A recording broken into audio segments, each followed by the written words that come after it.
En tant que scène conventionnée Art Enfant Jeunesse, nous travaillons a priori pour un public scolaire, d'enfants à partir de la crèche. Et après la première crise sanitaire de 2020, le PGI nous a proposé de travailler à l'accompagnement d'un festival, Epadons-nous, et d'aller dans les établissements pour faire des propositions de spectacles qui sont habituellement identifiés jeunes publics avec des contraintes que l'on a pensé être adaptées également à ce public. C'est-à-dire des spectacles qui tiennent compte d'un texte, d'une durée, d'une capacité de concentration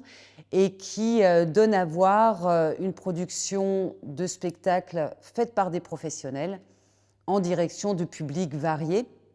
avec ensuite un accompagnement qui se prolonge par des ateliers de pratique avec une plasticienne, avec un travail d'accompagnement des accompagnants, c'est-à-dire de formation de temps professionnel, et de pouvoir, lorsqu'on le peut, avoir également des expositions qui mettent en valeur les créations et les productions réalisées par ce public et par leurs accompagnateurs. L'idée est de pouvoir à terme créer une passerelle, un lien intergénérationnel entre ce public premier que nous avons, qui est celui des enfants, mais également ce public désormais qu'on considère comme le nôtre, celui des plus âgés.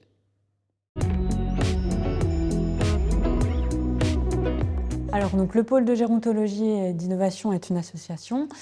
qui travaille à l'amélioration de la qualité de vie des seniors.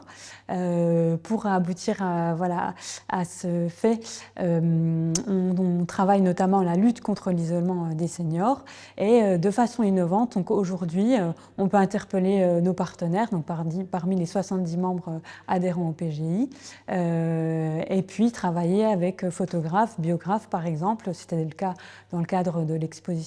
EDME, où ces professionnels ont pu rencontrer des seniors et par le biais de la photographie et de la biographie, ont pu être valorisés, travailler leur estime de soi, et puis on a pu ensemble aboutir à une exposition qui est aujourd'hui un vrai outil vecteur de lutte contre l'isolement des seniors et qui permet aussi de valoriser, de parler et de faire reconnaître le statut des aidants aujourd'hui.